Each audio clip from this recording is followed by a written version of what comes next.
tell me why and how, where it came from? Lindsey, back to you. Back to you.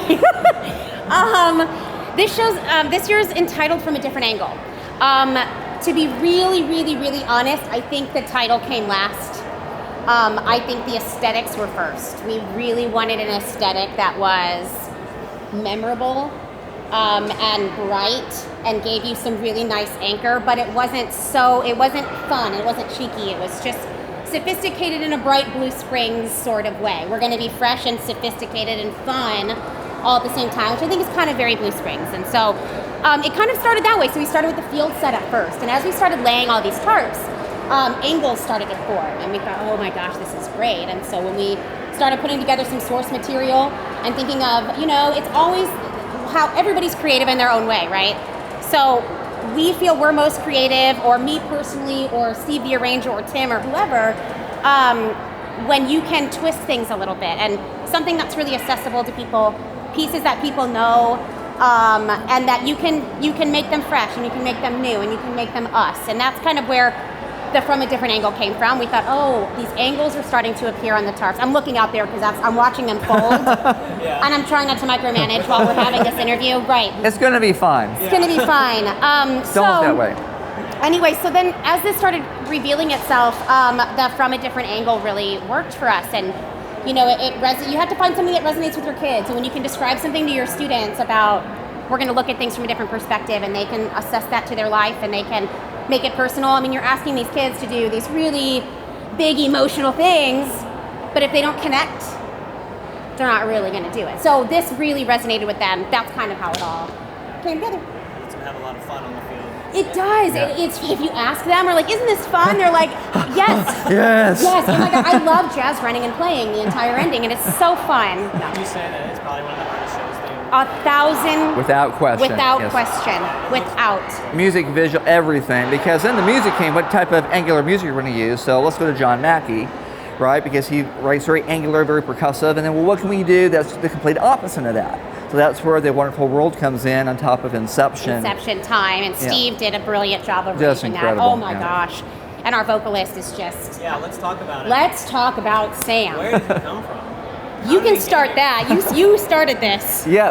with him. So we were going a different direction with that portion of the show, and Sam was the vocalist that made it into my top jazz band last year. And so he was singing, being amazing, and I was sitting there going, I wonder if this might work in the marching band show. So I called up Lindsey, and she's like, we already have a great direction. Nope. Not happening. I said, well, here's a video and a recording of him. Just check this out. And then I got a phone call with some expletives, I think, saying that we were going to have to redesign the show because we have to use this kid. I don't use language. Yes. Okay, so We had to. Yeah. I mean, he's just such a performer. Right. And the best part about him, he's done the Broadway thing. He was up for the National Best Actor of the Year through the Jimmy Awards, which is through the Tony Awards Association.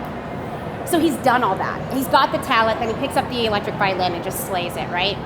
So you're thinking you're going to meet Sam, and he's going to be Sam. Like, humble. He's humble, he's kind, he's soft, he's quiet, he blends. We get done with portions of the rehearsal that we're not going to use him past that. And so we say, hey, Sam, you can go ahead and go. He's like, no, I'll wait till the end for everybody else. I mean, he just, of all, you don't want any kid to be less than humble, but there are students you see and you go, oh, well, he's so talented, I bet. And he's completely opposite of what you would think he would be. He's just a kind, humble kid. And he's done a really good job too. There's a lot of weight on him in production too. He's done a really good job of saying, hey, Larry on the saxophone, he's a soloist too. Let's give him some credit. Let's give our percussionist credit, or the color guard. They're all soloists. And so he's really quick to say, hey, I'm not the only soloist in the show. He's very, very quick to, because a lot of people, they see our show, they love all this, and then they go, tell me about Sam, which makes total sense. How do you forget him? He's the first one to give credit to everybody else on the field. Yeah. So I mean, the drill and the closer you guys mentioned earlier. A little bit. It is insane. What those kids are doing out there. Who does that? No. Where do we go from here? Well, yeah. What was it like? So this color, especially the uniform. Okay, what was it like for the band to take on this uniform in a difficult show? It's a lot of happening at once, kind of different, a big shift. I didn't catch you guys last year, I don't believe. So what has been shifted from your perspective in the whole band program year over I wouldn't say there's been a shift in the band program. More the students, I think, have become just a lot more willing to do whatever we ask them to do. And so when Lindsey had this idea of the pink and the sequins, they really were really excited about it. I was a little concerned. She's the one that's going to be a little bit more creative. I'm a little bit more reserved and things. Like, man, I don't know. I love the idea. I said, let's do a show about a strung out Tinkerbell, and you were like, that's never going to work. I'm like, it's going to be great. But we presented it to the kids at the show reveal. We gave them a little bit at a time. So it's kind of sneak peeks of the uniform, a little bit what the show's going to look like. And they were all over it. They're like, this is going to be great. We trust you guys. It's edgy. It's different.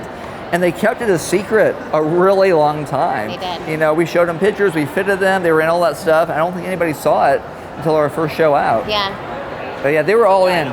They were all in. And that made all the difference. And I think the whole thing just works with the package of what we're doing. It's just all angular and out there and different, and we think pretty cool. And your students have to trust you. You have to build a trust with your students. We ask them to do some crazy things. We ask them to do some wacky things. We ask them to wear and do and rehearse and play and march and crazy things. And if you don't have a trust built with your students, you're going to get there. They're going to do it because they paid the money and they signed up, and they're going to do it. And their mom said you have to go to band today, and they're going to do it. But when they really trust you and you've given them all the reasons to trust. Like, I wouldn't ask this of you if I didn't think this was best, or I didn't think this was going to work. They do it for you. That's what you have to do. You have to build that trust before you can ask them to do crazy things. Like, hey, let's set 15,000 square feet of hot pink tarp in 2 minutes. Ready? That was a long breath I took when we talked about that. Yeah. And he's the calm one on the field.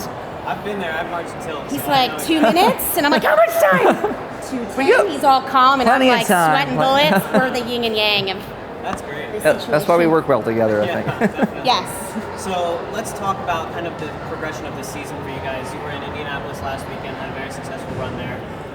You're here. You hopefully will make finals tomorrow. I have to say it for camera. What is your goal competitively going into Grand Nationals and to just tie the bow on 2018? Well, first about last week, that was our first show. Everything else we had scheduled to that point was canceled because of rain. So we were freshmen. Welcome to Lucas Oil Stadium and the Indy Super Regional. Good luck. Good luck, freshmen. Have a good run. So that was a little bit nerve-wracking last week. Our goal with the band is always just to be better than we were the week before, to go out there and to be entertaining for the audience, to be memorable, really, be a band that people want to come in and watch and say, I don't want to miss this group. Yep. And that's really the ribbon we're always looking for. I know that sounds cheesy to say, but it's such a subjective activity. You can't say, oh, I wish we were XYZ. You don't know what's going to happen, but you sure as heck want to be memorable. You sure as heck want to go to the concession stand and everyone say, oh my gosh, you're the pink team with that singer. Oh, I love that show. And that's a guarantee. You can control that. You can control if people like what you do.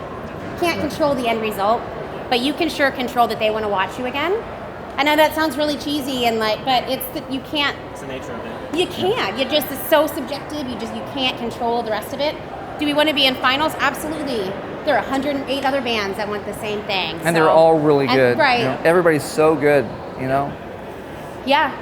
Great. I don't know. I don't have anything else. What do you got? This is the most He's like, fun, my arms hurt. Most fun interview I've ever done. That's so red. All right, that's definitely going. That's good. Is that? Wow.